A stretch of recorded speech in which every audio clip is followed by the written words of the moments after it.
Assalamualaikum warahmatullahi wabarakatuh. Kami dari kelompok 9 akan mempresentasikan filsafat barat zaman modern abad 17.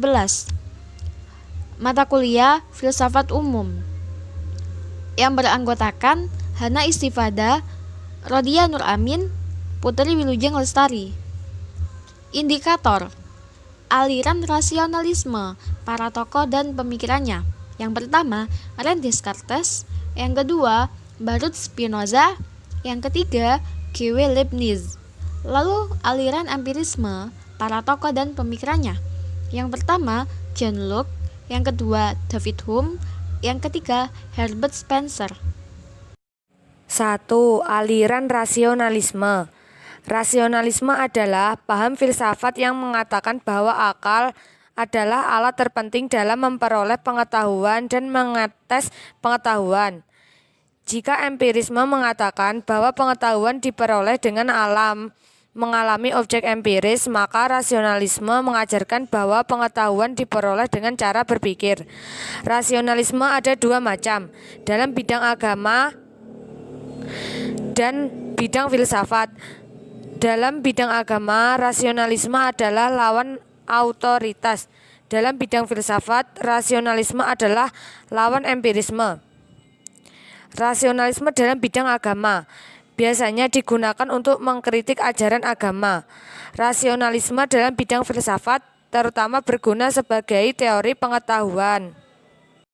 Tokoh yang pertama yaitu René Descartes.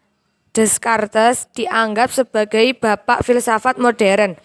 Menurut Bertrand, kata bapak diberikan kepada Descartes karena dialah orang pertama pada zaman modern itu yang membangun filsafat yang berdiri atas keyakinan diri sendiri yang dihasilkan oleh pengetahuan akliyah. Dialah orang pertama di akhir abad pertengahan itu yang menyusun argumentasi yang kuat, yang distinct. Pemikirannya bahwa dasar filsafat haruslah akal, bukan perasaan, bukan iman, bukan ayat suci, bukan yang lainnya. Bukunya yang terpenting di dalam filsafat murni ialah Discours de la Méthode 1637 dan Méditation 1642. Di dalam kedua buku ini menuangkan metodenya yang terkenal itu. Metode keraguan Descartes. Metode ini sering juga disebut Cogito Descartes atau metode Cogito. Tokoh yang kedua yaitu Baruch Spinoza 1632 sampai 1677. Spinoza dilahirkan pada tahun 1632 dan meninggal dunia pada tahun 1677. Nama aslinya Baruch Spinoza. Setelah ia mengucilkan diri dari agama Yahudi, ia mengubah namanya menjadi Benedictus de Spinoza. Ia hidup di pinggiran kota Amsterdam. Pemikiran Spinoza yang terkenal adalah ajaran mengenai substansi tunggal Allah atau alam. Hal ini ia katakan karena baginya Tuhan dan alam semesta adalah satu dan Tuhan juga mempunyai bentuk yaitu seluruh alam jasmaniah. Oleh karena pemikirannya ini, Spinoza pun disebut sebagai penganut panteisme monistik. Tokoh yang ketiga adalah Leibniz. Gottfried Wilhelm von Leibniz lahir pada tahun 1646 dan meninggal pada tahun 1716. Pusat metafisikanya adalah ide tentang substansi yang dikembangkan dalam konsep monad. Pemikirannya yang pertama, substansi pada Leibniz adalah hidup dan setiap sesuatu terjadi untuk suatu tujuan. Yang kedua, substansi-substansi itu monad. Setiap monad berbeda satu dengan yang lain dan Tuhan adalah pencipta monad-monad itu.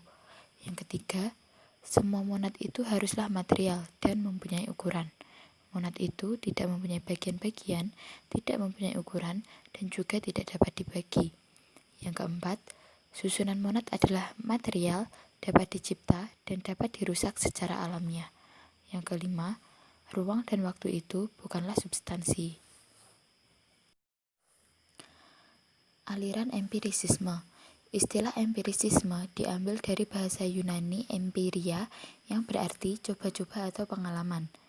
Empirisisme adalah suatu doktrin filsafat yang menekankan peranan serta pengalaman dalam memperoleh pengetahuan serta pengetahuan itu sendiri dan mengecilkan peranan akal. Tokoh yang pertama adalah John Locke. John Locke adalah filosof Inggris. Ia lahir di Warrington, Somersetshire pada tahun 1632. Filsafat Locke dapat dikatakan anti-metafisika. Pemikirannya, yang pertama, tentang substans, kita tidak tahu apa-apa. Yang kedua, menurut John Locke, apa yang dianggapnya substansi ialah pengertian tentang objek sebagai ide tentang objek itu yang dibentuk oleh jiwa berdasarkan masukan dari indera. Kemudian untuk aliran tokoh empirisme yang selanjutnya yaitu David Hume. Ia lahir di Edinburgh, Britania Raya, tanggal 7 Mei 1711. Ia menyatakan bahwa semua pengetahuan dimulai dari pengalaman indera sebagai dasar. Ia menolak adanya pengertian substansi. Ia seorang skeptis yang menolak adanya Tuhan. Lalu, kita menerima eksistensi hanya bila eksistensi itu memang eksisten. Kemudian, karya-karya David Hume yang pertama yaitu An Inquiry Concerning Human Understanding. Yang kedua, Philosophical Essay Concerning Human Understanding. Yang ketiga, A Treatise of Human Nature. Yang keempat, An Inquiry into the Principle of Moral. Kemudian untuk pemikirannya, yang pertama, Hume merupakan puncak aliran empirisme. Lalu, seperti John Locke yang bermazhab empirisme, ia memiliki perbedaan pendapat.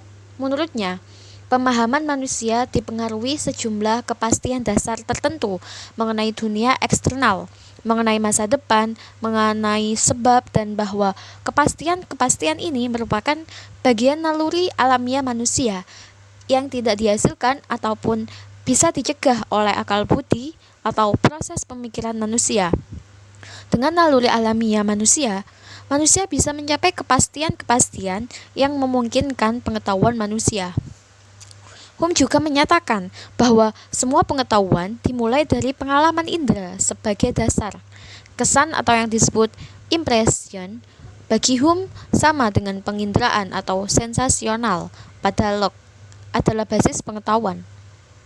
Hume tidak menerima substansi, sebab yang dialami hanya kesan-kesan saja tentang beberapa ciri yang selalu ada bersama-sama. Dari kesan-kesan muncullah gagasan. Kesan adalah hasil penginderaan langsung, sedangkan gagasan adalah ingatan akan kesan-kesan seperti itu. Maka, Hume menolak kausalitas, sebab harapan bahwa sesuatu mengikuti yang lain tidak melekat pada hal-hal itu sendiri, namun hanya dalam gagasan kata.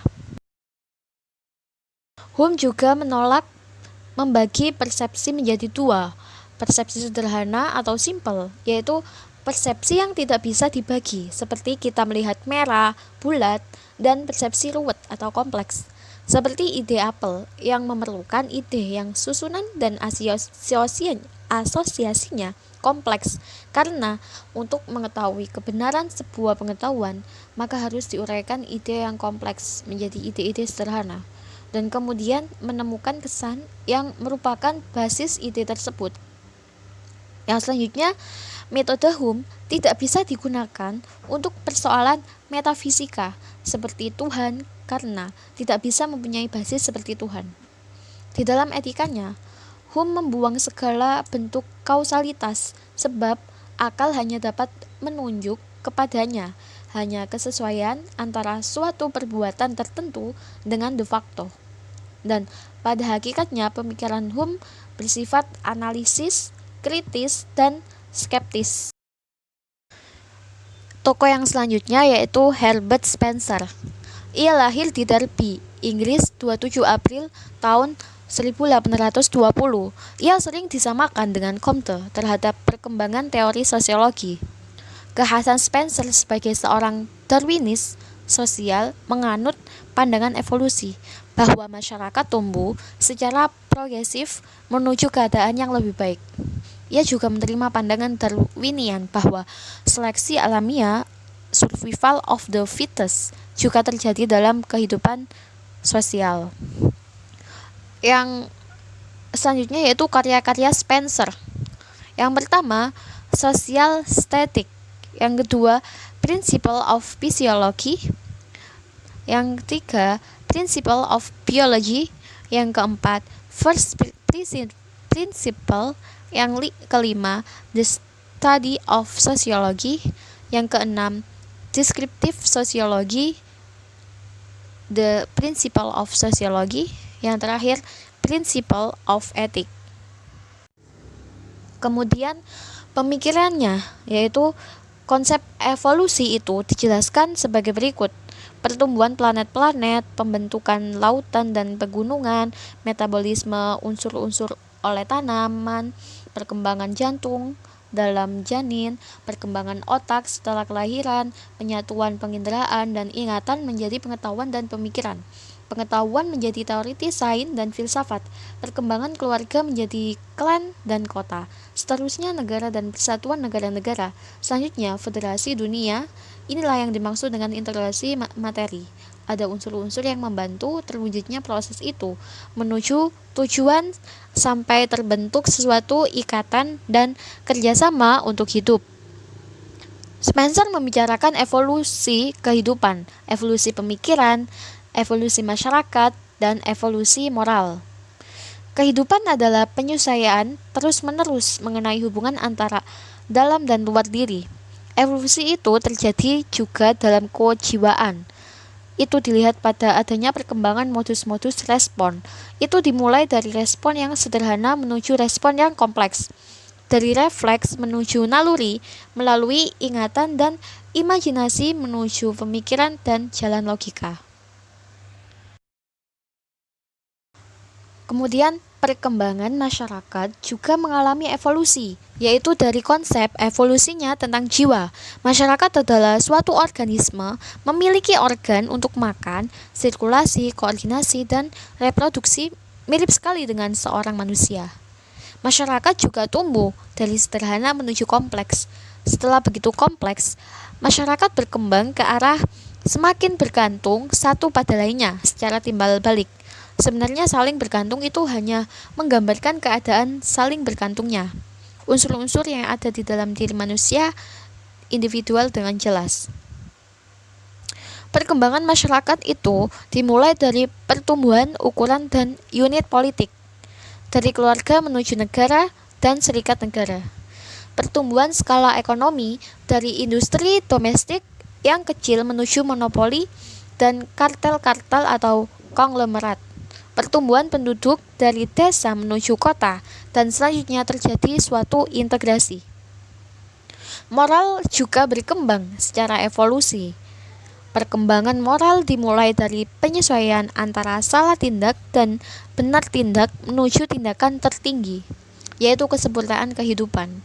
Dan yang terakhir yaitu moral dikatakan baik bila moral itu menjamin terwujudnya integrasi dan koherensi individu dalam mewujudkan kesamaan tujuan.